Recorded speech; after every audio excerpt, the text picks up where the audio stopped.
Meus queridos irmãos e irmãs, eu desejo que a graça e a paz de Jesus continuem sobre vocês.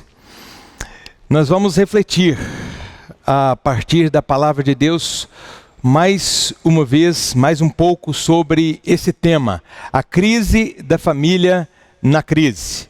Nós estamos no nosso terceiro encontro desta série e neste terceiro encontro eu quero convidar você a aprofundar a sua reflexão junto comigo sobre como podemos manter a sanidade das nossas relações mesmo nesse tempo de pandemia pelo qual nós estamos passando.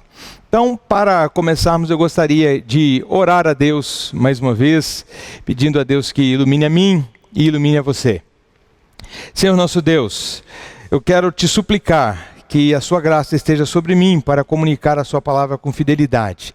Que a tua graça esteja sobre todos aqueles que vão ouvir nessa hora e depois esta mensagem. Que o Senhor possa usá-la para edificar vidas, para restaurar relações, para curar famílias, Deus, em nome de Cristo Jesus. Eu peço que seja assim, porque eu creio que pode ser assim. Amém, Senhor. Amém. As mulheres estão mais vulneráveis. Confinadas em seus lares, por causa dessa pandemia, as mulheres estão duplamente ameaçadas. Por um lado, estão expostas a um vírus potencialmente letal. Por outro, estão à mercê de pessoas violentas em seu próprio convívio doméstico.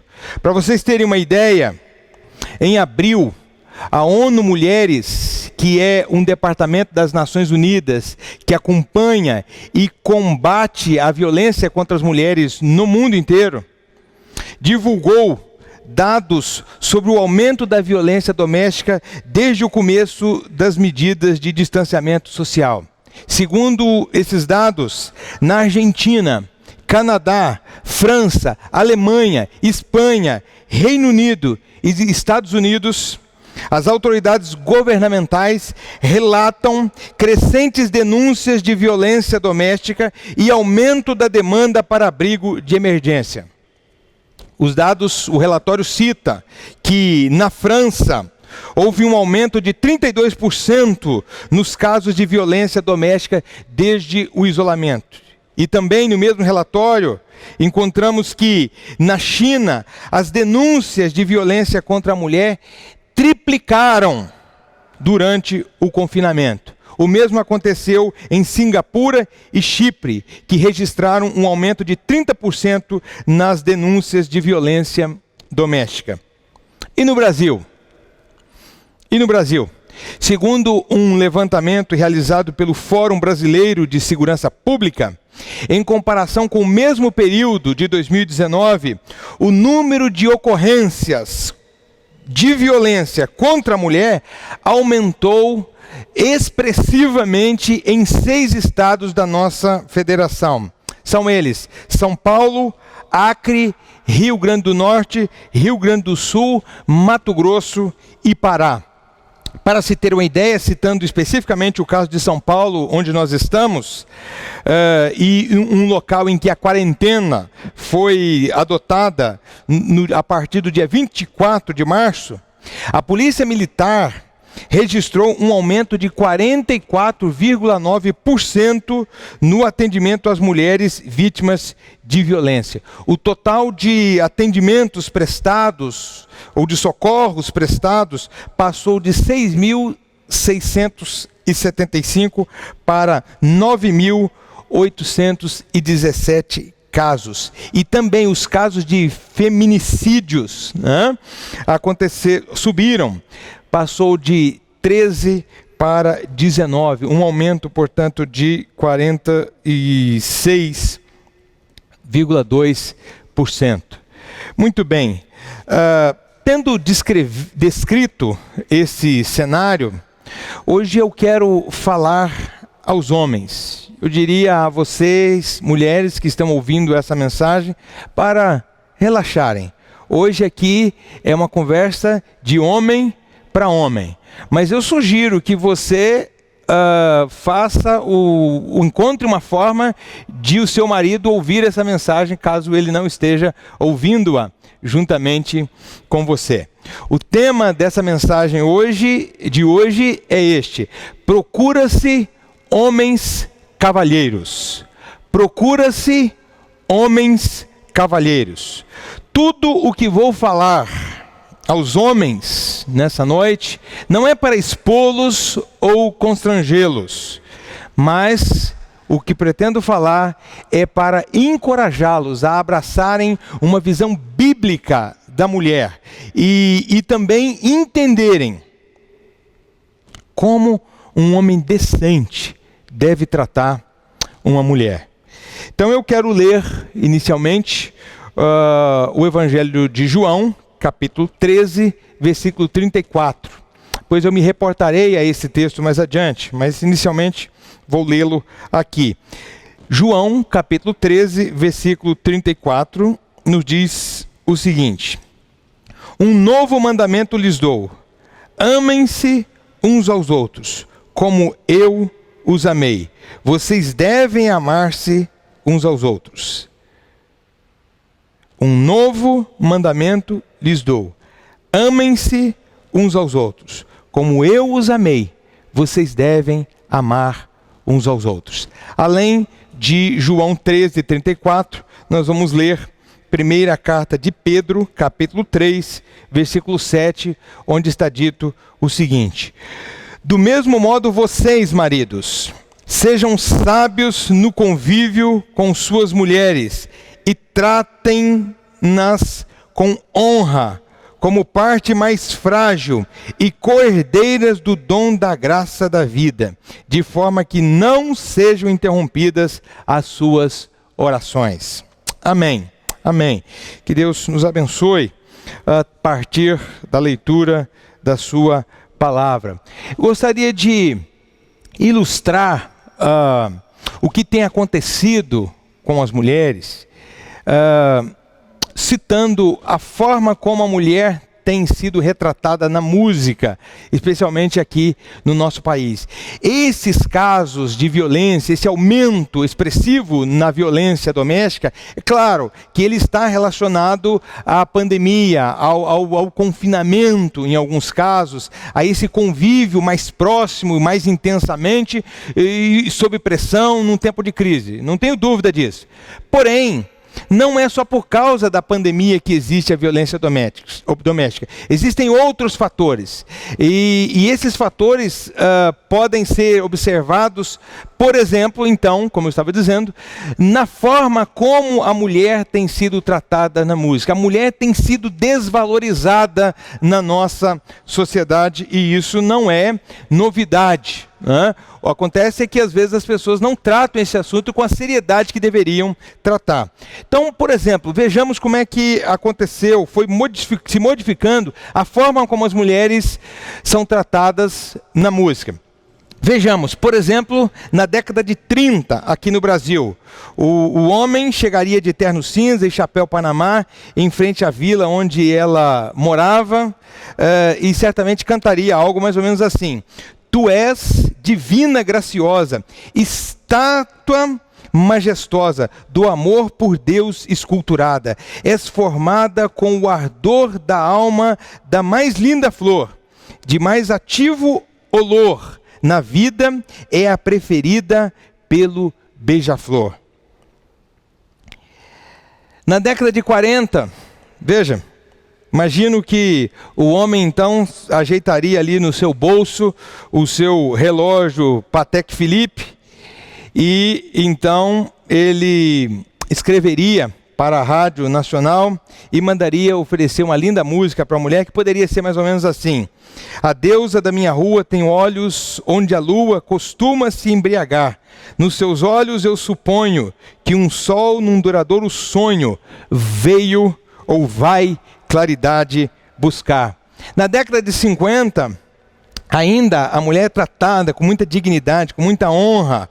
É possível que nesse momento o homem peça ao cantor da boate que ofereça a ela a interpretação de uma bela bossa.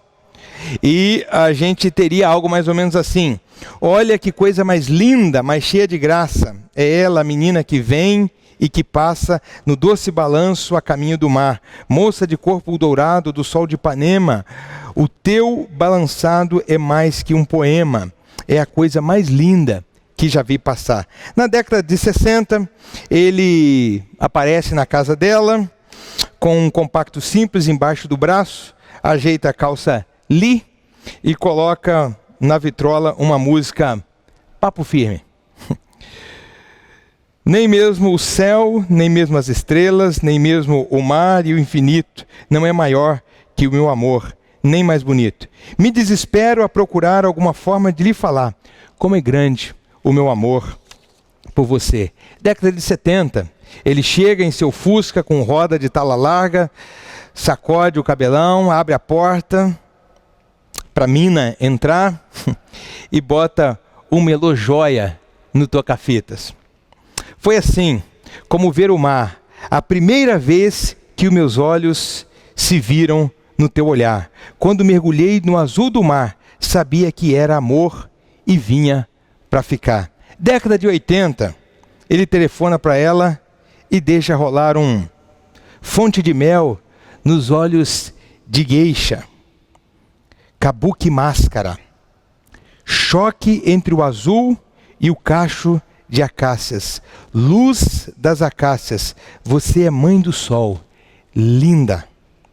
Década de 90, ele liga para ela e deixa gravada uma música na secretária eletrônica. Bem que se quis, depois de tudo, ainda ser feliz.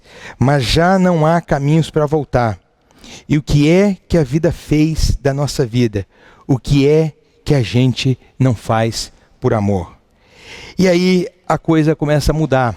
Em 2001, ele captura na internet um batidão legal e manda para ela por e-mail. Alguma coisa mais ou menos assim: Tchutchuca, vem aqui pro seu Tigrão. Eu vou passar cerol na mão. Vou sim, vou sim, vou sim. 2002, ele manda um e-mail oferecendo uma música, e a música é mais ou menos assim: só as cachorras, uhu, uhu, uhu. As preparadas, uhu, uhu, uhu. As popozudas, uhu, uhu, uhu. E aí a gente chega em 2003. Ele oferece uma música para ela no baile. E a música é Pocotó, Pocotó, Pocotó. Minha eguinha, Pocotó. 2004. Bem, meus irmãos, minhas irmãs, meus amigos, minhas amigas, eu não tenho coragem de falar sobre as músicas que vão aparecer a partir de 2004 e como é que elas se referem às mulheres. Não tem como. Não tem como. Isso que eu acabei de relatar seria cômico se não fosse trágico. Seria cômico se não fosse trágico. A nossa cultura, meus irmãos e minhas irmãs, tem rejeitado sistematicamente a moralidade cristã, classificando-a como retrógrada. Mas isso é uma falácia. Aliás, eu estou convicto de que um dos fatores que explicam a forma como as mulheres têm sido tratadas, e não só na música, está relacionado precisamente ao declínio da influência da mentalidade cristã na sociedade, e não o contrário. Eu vou explicar por que eu estou dizendo isso. Deixe-me dizer para você como é que a mulher era tratada no mundo greco-romano. Na antiguidade, as mulheres eram tratadas como um produto. Um produto é uma coisa que era naquele tempo e continua sendo assim, uma coisa que pode ser vendida, comprada, trocada, consumida, descartada. Um produto é um meio impessoal para se atingir um fim ou um benefício pessoal. Ou seja, você adquiria, e ainda é assim, adquire um produto para chegar a um fim, no caso, a sua satisfação.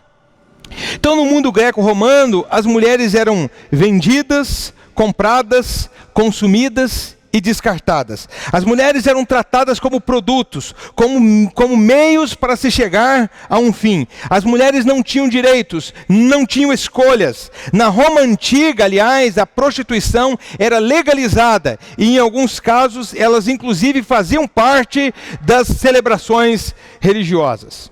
É assim que a mulher era tratada no mundo greco-romano. É assim que a mulher era tratada na antiguidade. Em linhas gerais era assim. Mas e Jesus? Como é que Jesus tratou as mulheres?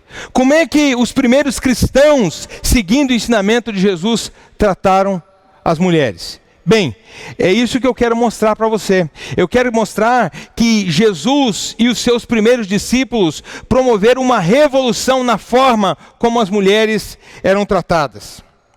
Isso acontece porque Jesus dignificou as mulheres. Jesus exaltou o valor das mulheres. Na história e no ensino de Jesus, as mulheres alcançaram um status que elas nunca tiveram. O pensamento e o ensino de Jesus, no que se refere às mulheres, é algo absolutamente revolucionário. Ao contrário do que se diz que a moralidade cristã é retrógrada, eu repito, isso é uma falácia. Para citar apenas um exemplo, no que se refere ao tratamento das mulheres, eu digo convictamente, a forma como Jesus e o movimento cristão primitivo tratou as mulheres foi algo absolutamente revolucionário para aquele contexto e para a história da humanidade. Por que eu estou dizendo isso? Por exemplo, na genealogia de Jesus. A genealogia das famílias era sempre descrita a partir do homem.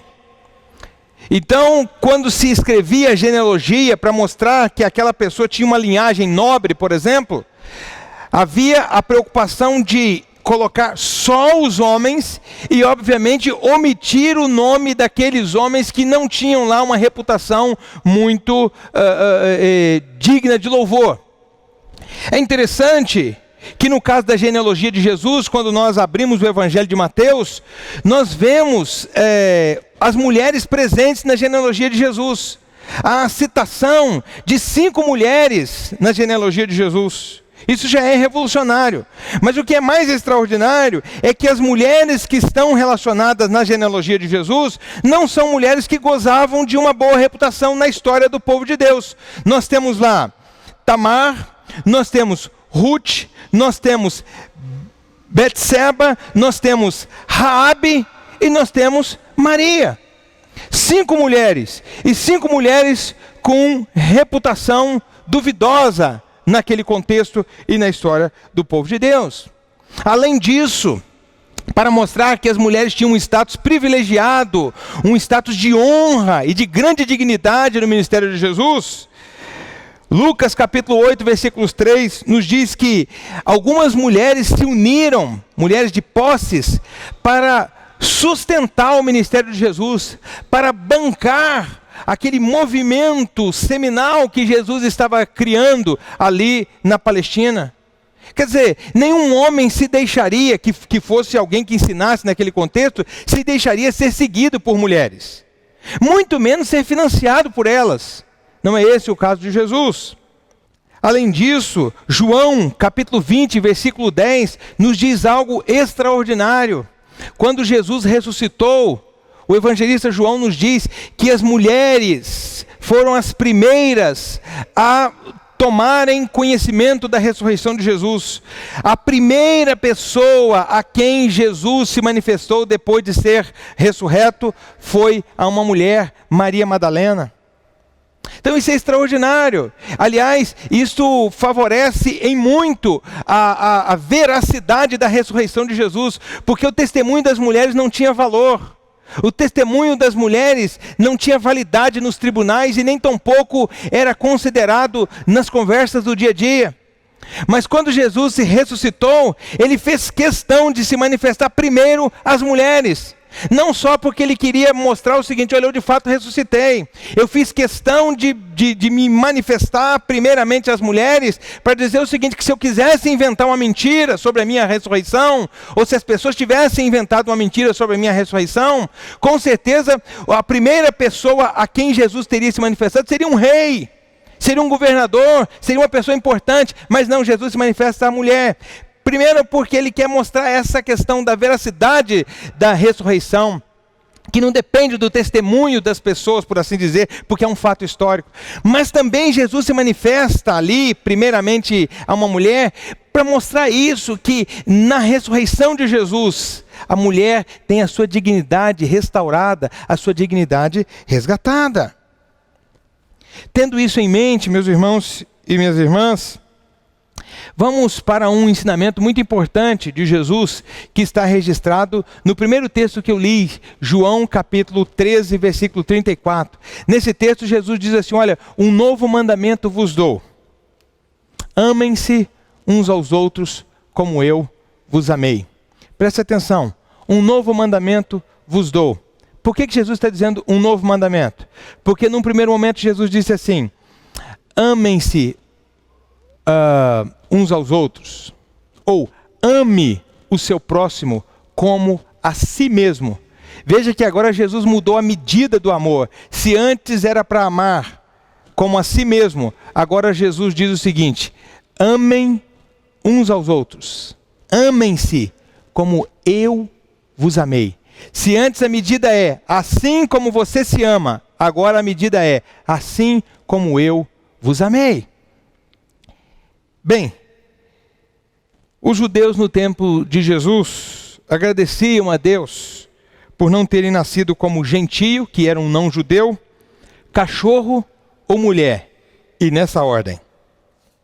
Então, como Jesus, que era judeu, estava se dirigindo a um grupo de homens formado por judeus, é perfeitamente cabível imaginar, por exemplo, quando ouviram esse ensinamento de Jesus pela primeira vez, é perfeitamente cabível imaginar Pedro, o mais atirado entre eles, perguntando algo mais ou menos assim ao Senhor Jesus: Senhor, as mulheres também? É para a gente amar assim como o Senhor amou a gente, as mulheres também? E eu imagino Jesus respondendo: sim, Pedro, as mulheres também. Amem todas as pessoas, inclusive as mulheres, assim como eu vos amei. Essa visão de Jesus sobre as mulheres era revolucionária. Revolucionária. Talvez separados por quase 2000 anos de história, a gente não consiga captar o quão revolucionária foi essa postura, essa atitude e esse ensino de Jesus. Mas era absolutamente revolucionário. Por quê? Porque os deuses gregos e romanos não amavam os humanos. Muito pelo contrário, estavam o tempo todo aprontando alguma traquinagem, alguma armadilha para os humanos. Os deuses gregos e romanos não amavam as pessoas. E Jesus aqui se apresenta como aquele que nos ama. Amem como eu vos amei. Uma outra coisa muito importante é que judeus, gregos e romanos consideravam as mulheres como seres de segunda categoria. As mulheres não tinham direitos. As mulheres não tinham vontade própria. As mulheres eram, como eu falei, uma espécie de produto, uma espécie de commodity.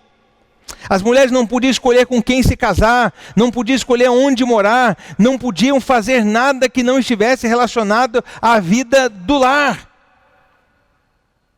As mulheres eram tratadas como um produto, como commodity, e em alguns casos como escravas. Então esse ensino de Jesus sobre as mulheres é absolutamente revolucionário. E esse ensino revolucionário moldou a mentalidade cristã no início do cristianismo.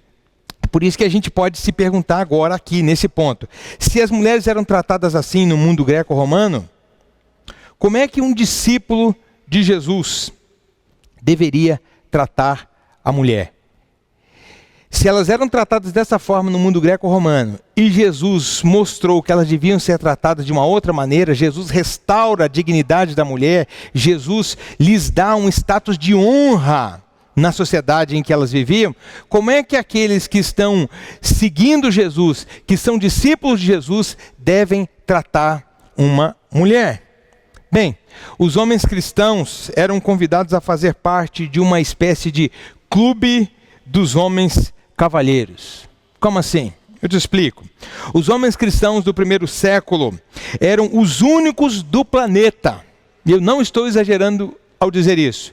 Os homens cristãos do primeiro século eram os únicos do planeta a tratarem as mulheres como eles tratavam. E como é que eles as tratavam?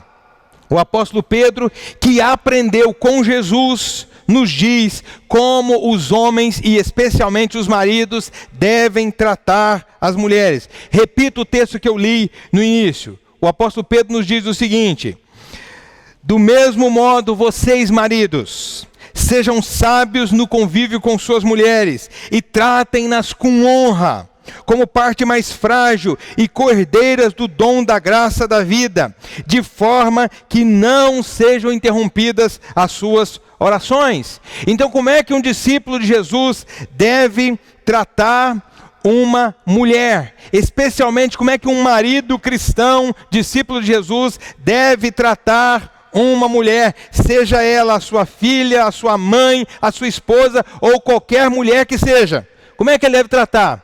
Em primeiro lugar, um marido cristão, um homem cristão, discípulo de Jesus, deve tratar a mulher com honra. Tratar com honra. O chamado de Jesus para os seus discípulos é para engrandecer a mulher. Aí você pode perguntar, mas como é que eu posso engrandecer a minha mulher? O que significa isso? Olha, eu diria que a gente pode ilustrar isso da seguinte forma: nós, como discípulos de Jesus, somos chamados a engrandecer a Deus. E engrandecer, como o substantivo diz, o verbo diz, é tornar grande, tornar maior. E aí você pode perguntar, mas como é que eu vou tornar Deus maior do que Ele já é? Como é que eu vou engrandecer Deus? Isto é, como é que eu vou fazê-lo ficar maior do que Ele já é? Isso é impossível. Bem, então o que significa engrandecer no que se refere a Deus? Engrandecer a Deus não é fazê-lo ficar grande, não é fazê-lo ficar maior do que Ele já é. Engrandecer a Deus significa revelá-lo como grande, revelá-lo como maior do que Ele se apresenta. Em outras palavras, na medida em que eu convivo com as pessoas, e na medida que elas convivem comigo e elas vão aprendendo sobre Deus comigo, a visão que elas têm de Deus vai se ampliando. A visão que elas têm de Deus vai se tornando maior. O Deus que elas conheciam se torna maior a partir da visão de Deus que elas percebem na minha vida. A forma como elas me veem tratando Deus, me relacionando com Deus, faz com que a experiência de Deus, e não só a experiência de Deus, mas do próprio Deus, se torne maior na vida delas. Então é assim que nós engrandecemos a Deus. Nós ajudamos aquelas pessoas, intencionalmente ou não, ajudamos aquelas pessoas que convivem conosco a captar uma visão maior, mais ampla, mais abrangente de Deus. Então, quando eu digo que você deve honrar, isto é, que você deve engrandecer uma mulher, especialmente a sua esposa, o que eu estou dizendo é o seguinte: você não consegue torná-la mais digna do que ela já é diante de Deus e no mundo. Você não consegue torná-la maior do que ela de fato já é. A sua esposa já é grande diante de Deus. A mulher já é grande e digna diante de Deus. Como é que eu posso engrandecê-la? Da mesma forma que eu engrandeço a Deus. Eu não posso torná-la maior do que Deus a fez, mas eu posso revelar a grandeza dela às pessoas que convivem comigo. Aliás, eu posso revelar a grandeza dela para ela mesma. Ela pode passar a ter uma visão melhor e mais acurada e mais abrangente de si mesma a partir da convivência comigo. Um discípulo de Jesus procura formas de honrar e engrandecer as mulheres com quem ele mantém contato, especialmente a esposa, mas não só a esposa, a filha, a mãe, a colega de trabalho, a mulher que ele encontra na rua. Fique imaginando o seguinte: imagine que um ET viesse de Marte e aterrissasse aqui no Brasil e ele quisesse saber o que é a mulher. E você então fosse a primeira pessoa com quem esse ET se encontrasse. E ele te perguntasse o que é a mulher. Como é que você descreveria a mulher? Você seria capaz de descrever a mulher, especialmente aquelas com quem você convive, de maneira honrada? Você seria capaz de engrandecer a mulher, de modo que esse ET imaginário tivesse uma visão adequada de quem é a mulher e de como ela é grande diante de Deus e na sua percepção? Pense um pouco sobre isso. Como é que um discípulo de Jesus deve tratar a mulher? Deve tratá-la com honra. Mas também, em segundo lugar, de acordo com o apóstolo Pedro, um discípulo de Jesus deve tratar a mulher como parte mais frágil. Como parte mais frágil. Mulheres, não se ofendam. Por favor, não se ofendam. Pedro não está falando aqui em termos de inteligência, em termos de dignidade ou em termos de habilidades. Quando Pedro diz que o homem deve tratar a mulher como parte mais frágil, ele está simplesmente dizendo uma coisa óbvia. E o óbvio é o seguinte, é que se você for travar ou disputar uma queda de braço com o seu marido ou com a maior parte dos homens que você conhece, é bem provável, é praticamente certo que você vai perder essa queda de braço. Então é disso que o apóstolo Pedro está falando aqui. Pedro então está dizendo aos homens: olha, vocês vivem num mundo governado por homens. E nesse mundo, os homens são mais fortes do que as mulheres. E não só fisicamente, infelizmente. Infelizmente. É por isso que temos um Dia Internacional das Mulheres. Por que nós temos um Dia Internacional das Mulheres? Nós temos um Dia Internacional das Mulheres porque nós vivemos num mundo de homens. E os homens têm sido mais fortes historicamente e têm usado a sua força para explorar, para oprimir as mulheres. Então, um Dia Internacional das Mulheres é justamente um dia em que se convida as pessoas a tomarem consciência da dignidade das mulheres. Então, Pedro está dizendo o seguinte: olha, vocês homens são mais fortes do que as mulheres, e não só fisicamente. Então vocês têm mais poder, vocês têm mais influência nesse mundo de homens, vocês têm mais oportunidades, vocês têm mais possibilidades. Então, já que vocês são mais fortes do que as mulheres, usem essa força para protegê-las, não para explorá-las. Usem a força que vocês possuem para edificá-las como moradas de Deus e não para usá-las como um objeto de satisfação pessoal. Usem a posição privilegiada que vocês têm para abençoá-las, isto é, para injetar o bem de Deus na vida delas. Pedro está dizendo: homens, use todos os recursos que Deus colocou à disposição de vocês para abençoar a vida das mulheres. Tratem-nas como Cristo as tratou. Como é que um discípulo de Jesus deve tratar a mulher? Deve tratar com honra, deve engrandecê-la. Em segundo lugar, deve tratá-la como parte mais frágil, isto é, ele deve usar toda a força que possui, toda a influência que possui para edificá-la, para dignificá-la. Mas por que ele deve honrá-la? E por que ele deve colocar todo o seu potencial, toda a sua influência a favor dela? Ele deve fazer isso porque, conforme Pedro nos ensina, elas são co-herdeiras de Deus em Cristo Jesus. Em outras palavras, vocês, homens, são herdeiros de Deus. Cristo viveu, morreu e ressuscitou. E como resultado disso, vocês se tornaram herdeiros de tudo aquilo que Cristo conquistou através da sua cruz e ressurreição.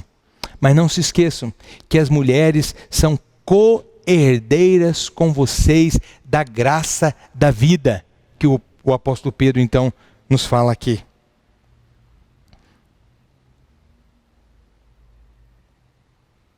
Elas são tão herdeiras de Deus quanto vocês. Elas são tão valiosas para Deus que Jesus Cristo morreu por elas. Portanto, é um sinal de insanidade tratar com desprezo ou tratar de forma inconsequente, de forma violenta, um ser que é tão precioso para Deus. As mulheres foram feitas à imagem de Deus. Sendo assim, é impossível destratá-las, agir de maneira estúpida ou violenta contra elas, sem ofender a Deus. E Pedro arremata o seu ensinamento com uma informação muito importante. Muito importante. Pedro diz assim: se você, homem, não souber como tratar uma mulher, as suas orações não chegarão a Deus. A sua vida com Deus será estéril. Aí talvez você diga assim: peraí, pastor, deixa eu ver se eu entendi. Você está me dizendo que se eu não souber tratar adequadamente a minha esposa, a minha filha, a minha irmã, as pessoas, as mulheres com quem eu trabalho, isso vai afetar a minha relação com Deus a ponto de Ele fechar os ouvidos para as minhas orações? É isso? Eu te respondo: sim, é exatamente isso que eu estou falando. É exatamente isso que o apóstolo Pedro está nos ensinando aqui. Veja bem, o apóstolo Pedro está dizendo o seguinte: olha, como é que você pode desprezar um ser que você vê, que é a sua esposa, a sua mãe, a sua filha, a sua colega de trabalho, e ao mesmo tempo honrar um Deus, um ser, portanto, que você não vê? A ideia é essa: se eu não for capaz de manter um relacionamento puro, sadio e saudável com um ser a quem eu vejo e com quem eu desfruto de uma certa intimidade, como é que eu vou estabelecer um relacionamento puro e fiel com um Deus que é um ser que eu não vejo?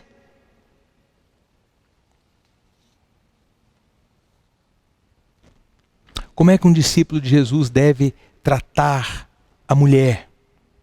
Com dignidade, do mesmo jeito que Jesus tratou. Deve tratar com honra. Deve tratá-la como parte mais frágil, isto é, deve colocar todo o recurso que ele tiver à sua disposição para dignificá-la, para torná-la um ser abençoado, para torná-la a melhor versão dela mesma.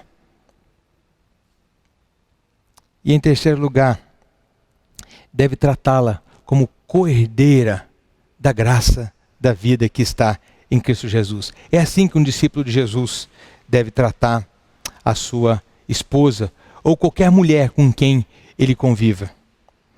Eu quero aplicar essa mensagem de uma maneira mais precisa à vida de nós homens, de você homem que está me ouvindo aqui agora. Eu pergunto a você: você quer fazer parte do clube dos homens cavalheiros? Você quer ser reconhecido como um discípulo de Jesus maduro, como um discípulo de Jesus que trata com cavalheirismo e com cortesia a mulher, como Jesus espera de seus discípulos? Você quer ser um homem que trata a mulher do jeito que Jesus nos ensinou, do jeito que Jesus nos chama a viver? É isso que você quer? Então você precisa erradicar da sua vida tudo que denigre ou degrada a mulher. A cultura na qual vivemos não vai tornar a sua vida fácil. Ou seja, a cultura na qual nós vivemos não vai te incentivar a caminhar nessa direção. A cultura não te incentiva a tratar a mulher de forma digna. de forma honrada. Não te convida a engrandecer a mulher como um ser criado à imagem e semelhança de Deus. Muito pelo contrário, a cultura me convida e convida você a tratar a mulher de uma forma que denigre e que degrada. Então, se você quiser viver nessa cultura, mas vivendo o jeito de viver de Jesus, tratando a mulher como Jesus quer que nós a tratemos, eu vou te dar 3 conselhos. Muito breves, mas 3 conselhos extremamente importantes.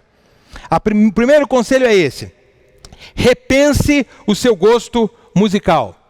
Repense o seu gosto musical. O que eu quero dizer com isso?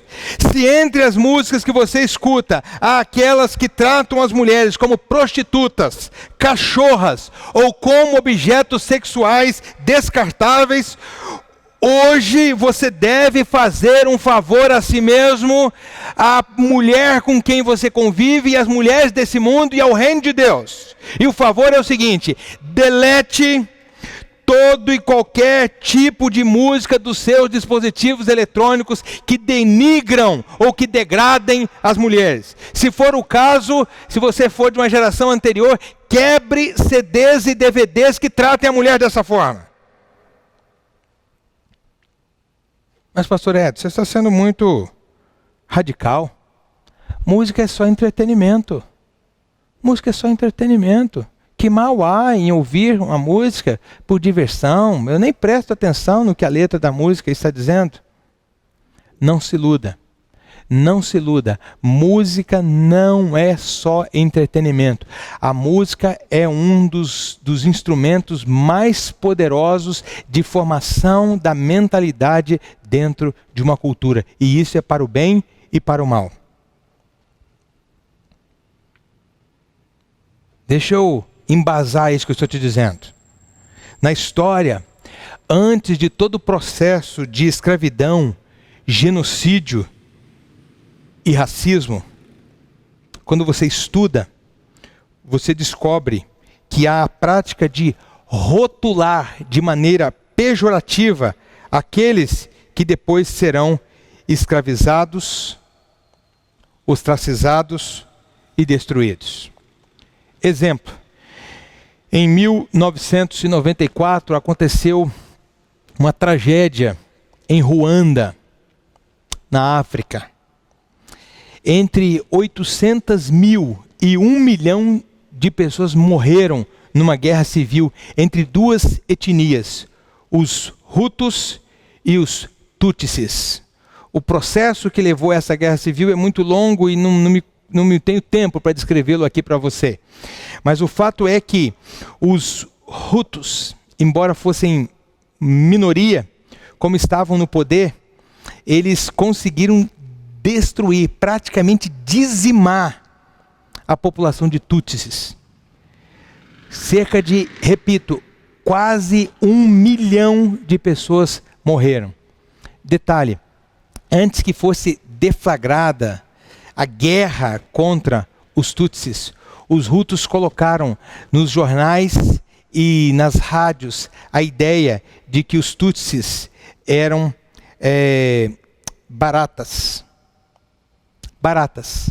Eles se referiam aos Tutsis como baratas. Baratas. Eles não são seres humanos, eles são baratas. O mesmo aconteceu com os judeus na Alemanha nazista. A propaganda de Hitler se referia aos judeus, e não só aos judeus, mas também os ciganos e homossexuais, como ratos. Eles são ratos, não são seres humanos. Ora, contra um ser humano, dificilmente você levantará a mão, exceto em legítima defesa. Mas você e eu também, nós não hesitamos em matar uma barata ou um rato, mesmo quando elas não estejam nos incomodando.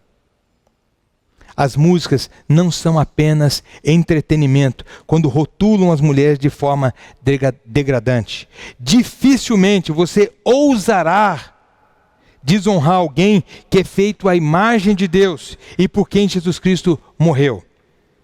Mas você desonraria facilmente uma vaca ou uma cachorra. Então, repense o seu gosto musical. Em segundo lugar, destrua o hábito da pornografia.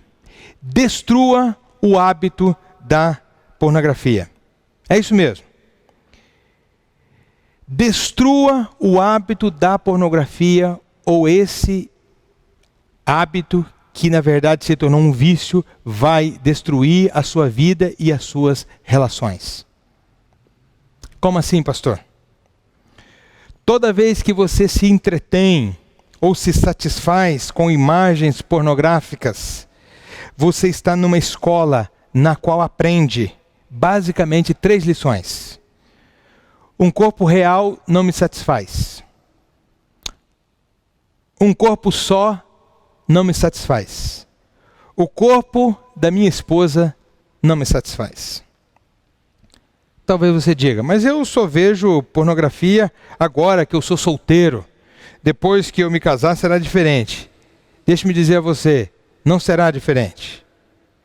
Mesmo depois do casamento. Você sempre quererá mais, mais e mais. E quanto mais você se afunda na pornografia, mais insensível você se torna na sua relação com uma pessoa real. A pornografia vicia como uma droga. A coisa é tão grave, mas tão grave, que alguns homens casados não conseguem mais se relacionar sexualmente com as suas esposas sem algum estímulo pornográfico antes ou durante a relação. E mais, alguns homens casados estão tão envolvidos com a pornografia que perderam o interesse sexual por suas esposas. Por quê? Porque um corpo real não me satisfaz. Um corpo só não me satisfaz. O corpo da minha esposa não me satisfaz. Meu amigo, meu irmão, deixe-me dizer uma coisa. A sua esposa ou a sua futura esposa sempre perderá de goleada para as mulheres que estão na tela do seu computador ou do seu smartphone. Em poses e em cenas devidamente iluminadas, devidamente preparadas, mulheres devidamente maquiadas, absolutamente retocadas com os instrumentos da tecnologia. É impossível competir com elas. Toda pessoa que se entrega à pornografia está se condenando a uma eterna insatisfação, a uma eterna incapacidade de estabelecer intimidade com quem quer que seja, inclusive com a esposa. Inclusive sexualmente, mas não só sexualmente.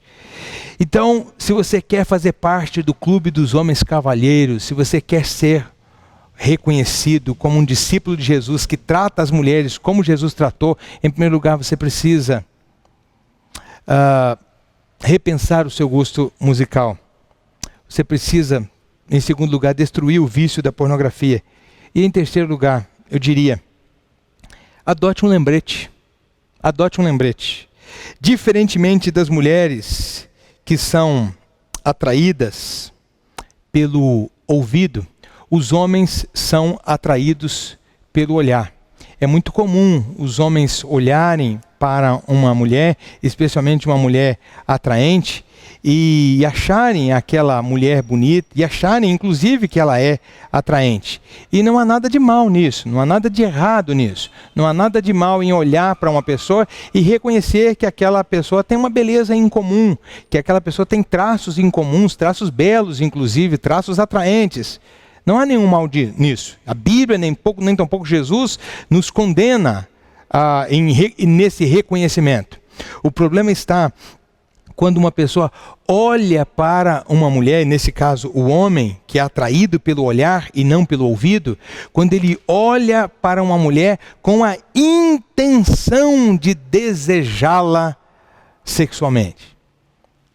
O problema está quando ele olha, pior ainda, não para uma mulher especificamente, mas para partes de uma mulher com a intenção de desejá-la. Ora, Jesus disse o seguinte: os olhos são a lâmpada do seu corpo. Se os teus olhos forem bons, todo o seu corpo será iluminado. Mas se os teus olhos forem maus, todo o seu corpo estará em trevas, e quão profundas trevas serão. Como é que nós, homens, então, podemos lidar com isso, já que, inegavelmente, somos atraídos pelo olhar? Especialmente no que se refere ao sexo oposto. Pois bem, aqui vai um lembrete. Pode ser que você encontre dicas melhores do que esta, mas esta é uma que eu tenho certeza que funciona. Toda vez que você estiver diante de uma mulher, não importa se é sua mãe, sua irmã, sua namorada, sua esposa, ou mesmo uma colega de trabalho. Não importa se essa mulher está bem vestida, mal vestida, ou mesmo nua. Quando você estiver diante dela, adote essa frase como um lema, como um lembrete. Essa pessoa foi criada à imagem de Deus. Esta pessoa é alguém por quem Cristo morreu. Eu não estou só diante de um corpo. Eu estou diante de uma pessoa que é muito amada por Deus. É uma pessoa criada à imagem de Deus. É uma pessoa por quem Cristo deu a sua própria vida. Adote esse lembrete. Adote essa frase. Eu estou diante de alguém que é feita à imagem de Deus e alguém por quem Cristo morreu. Dificilmente você vai denegrir, desonrar ou degradar aquela que é reconhecida por você como uma pessoa criada à imagem de Deus e por quem Cristo morreu. Eu tenho certeza que agindo dessa forma, você se tornará parte do clube dos homens cavalheiros. Procura-se homens cavalheiros. Seja um desses. Se você já é, que bom. Estimule seus filhos, seus netos, seus genros, seus cunhados, seus irmãos, seus filhos a serem assim também. Mas se você não é, entenda que Jesus nos convida a tratar a mulher com honra. Jesus nos convida a tratar a mulher como parte mais frágil, isto é, colocar todo o nosso potencial a serviço do seu bem-estar. Jesus nos convida a tratar a mulher como coerdeira da graça da vida. Como é que fazemos isso de maneira prática? Repense o seu gosto musical. Livre-se do vício da pornografia. E adote um lembrete. Quando estiver diante de uma mulher, saiba que você está diante de alguém que foi criado por Deus, que é um ser muito amado por Deus, a ponto de Cristo ter dado a sua vida por ela. Bem, Jesus nos convida a sermos discípulos. Jesus também nos convida a sermos cavalheiros no trato com as mulheres. Que assim seja com você, que assim seja comigo. Que Deus nos abençoe. Amém.